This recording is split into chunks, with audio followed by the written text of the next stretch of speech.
सोचिए, एक ऐसा साम्राज्य जो भारत के लगभग पूरे हिस्से पर राज करता था। सोना, सेना, सत्ता, सब कुछ था। लेकिन सिर्फ एक गलती ने उस साम्राज्य को हमेशा के लिए खत्म कर दिया। जी हां, आज हम बात करेंगे मुगल साम्राज्य के पतन की असली वजह के बारे में। सोचिए, 12 साल का एक बच्चा जिसके हाथ में खिलौना नहीं, तलवार थमा दी जाती है।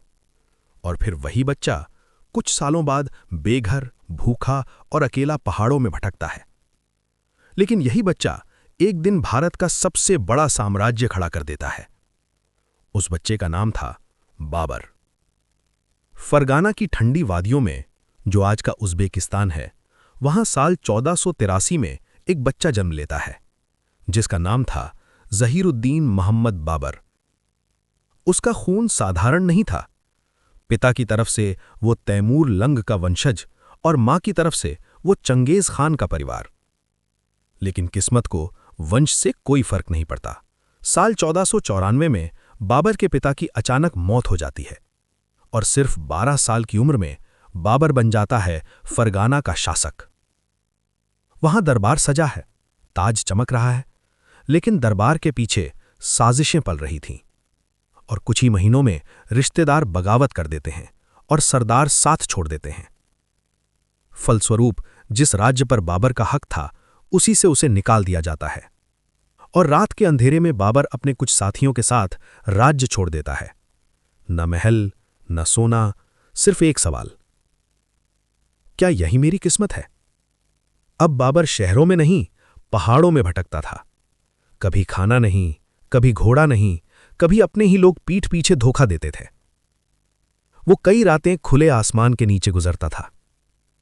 इसीलिए बाबर अपनी किताब बाबरनामा में लिखता है, मैं राजा था, फिर बेघर हुआ और फिर भिखारी। लेकिन एक चीज उससे कोई नहीं छीन सका, उसका सपना। बाबर की आंखों में एक ही शहर बसता था, समरकंद। यह शहर तैमूर की राजधानी था, इज्जत का प्रतीक था। इस शहर पर बाबर ने हमला किया और इसे जीत भी लिया, लेकिन वो जीत अधूरी थी। जीत के कुछ समय बाद ही उस शहर में खाना खत्म, फौज थकी हुई और दुश्मन हर तरफ। कुछ ही महीनों में बाबर फिर हार जाता है।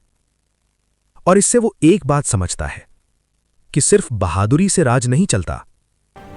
फिर कई साल की भटकन के बाद सन 1504 में बाबर पहुंचता है काबुल, जो एक पहाड़ों से घिरा मजबूत किले वाला शहर था। यहां वो जीत हासिल करता है, जिससे पहली बार उसके पास होता है एक स्थायी राजधानी, मजबूत सेना और भविष्य सोचने का वक्त।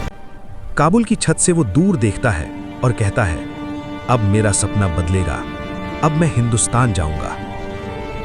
उस समय हिंदुस्तान सोने की चिड़िया कहलाता था, जहां खूब धन संपत्ति का भंडार था और हिंदुस्तान हर क्षेत्र में आगे था।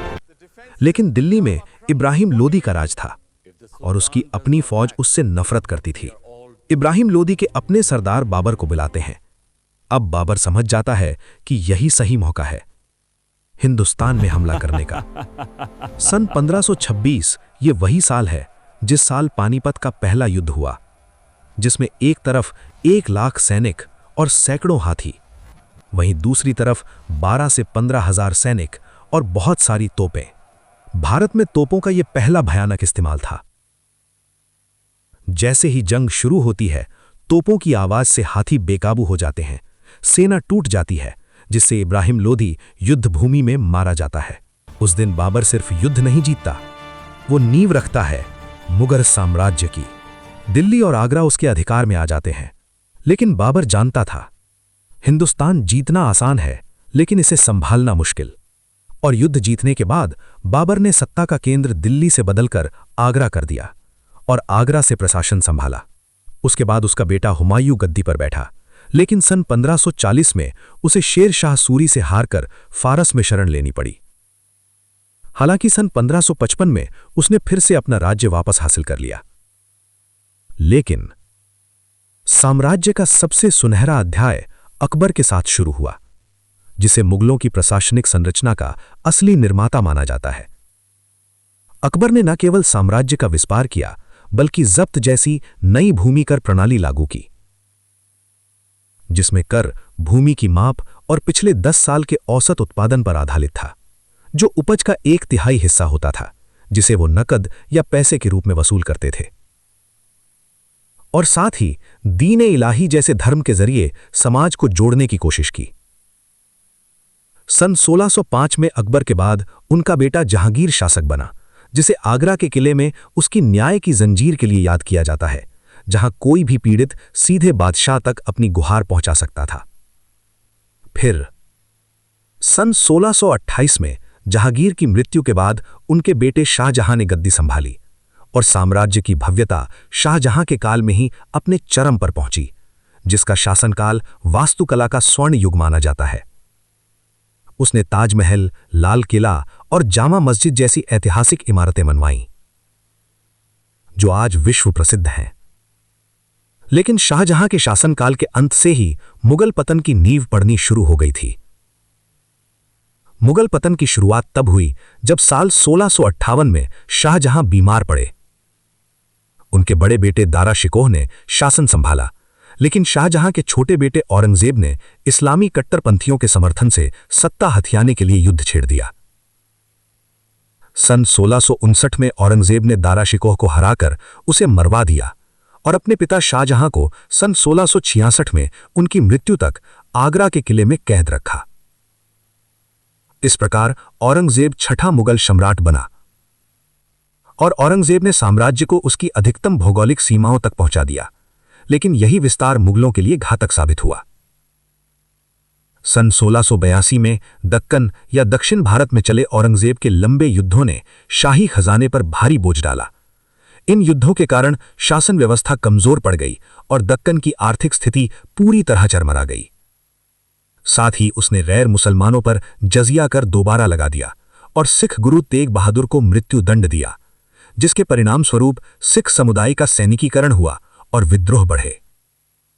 मराठों, सिखों और अन्य समूहों के साथ लगातार संघर्ष चलते रहे। विशेष रूप से मराठों के खिलाफ मुगल सेना लंबे समय तक उलझी रही, जिससे सेना का मनोबल गिरा और आर्थिक संसाधन खत्म होते गए। औरंगजेब का शासन एक अत्यधिक जलती हुई मशाल की तरह था, जिसकी रोशनी ने साम्राज्य की सीमाओं को तो बहुत दूर तक फैला दिया, लेकिन उसकी अत्यधिक गर्मी ने खुद उस मशाल की लकड़ी को ही अंदर से जलाकर राख कर दिया। और यही कारण है कि औरंगजेब को मुगल साम्राज्य में पतन का पहला कारण माना जाता है। सन 707 में औरंगजेब की मृत्यु के बाद उसके बेटों में सिंहासन के लिए गृहयुद्ध शुरू हो गया, जिससे बहादुर शाह प्रथम सत्ता में तो आया, लेकिन वो एक कमजोर शासक था, जिससे राजपूत, सिख, मराठा सभी फिर से उठ खड़े हुए। इसके बाद एक कमजोर और अल्पकालिक शासक आए, जिसमें जहांदार शाह, फर्रुख सियर और मोहम्मद शाह रंगीला थे। इस दौरान वास्तविक शक्ति सैयद बंधुओं के हाथ में आ गई थी, जो किंग मेकर बन गए थे और अपनी मर्जी से बादशाह बनाते और हटाते थे। सैयद बंधु दो भाई थे, जिनमें से एक व्यक्ति का नाम हुसैन अली था और दूसरे व्यक्ति का नाम अब्दुल्ला था, और ये अपने आप को इस्लामी पैगंबर मोहम्मद का वंशज मानते थे।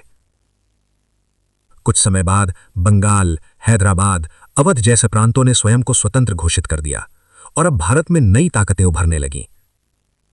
मराठा पेशवाओं के नेतृत्व में उत्तर भारत तक लूट और कर वसूली करने लगे। सिख पंजाब में मजबूत शक्ति बने और जाट व राजपूत स्थानीय स्तर पर स्वतंत्र हो गए। परिणाम स्वरूप मुगल सेना अब इन्हें रोकने में असमर्थ थी। अब मुगलों को कमजोर देखकर बाहर से हमले होने शुरू हुए, जिसमें नादिर शाह ने सन 1739 में दिल्ली पर हमला किया और कोहिनूर व तख्ते ताउस लूट ले गया, जिससे मुगल प्रतिष्ठा पूरी तरह खत्म हो गई। इसके बाद अहमद शाह दुर्रानी ने 8 बार हमले किए। वह मराठा हमले, सिखों के हमले और जाटों का विद्रोह, इन सब हमलों ने मुगलों की बची कुची ताकत भी खत्म कर दी। इसके बाद अंग्रेजों ने सन 1757 में प्लासी की लड़ाई और सन 1764 में बक्सर की लड़ाई जैसी निर्णायक लड़ाइयां लड़ी और मुगल बादशाह को अंग्रेजों का पेंशनधारी बना दिया।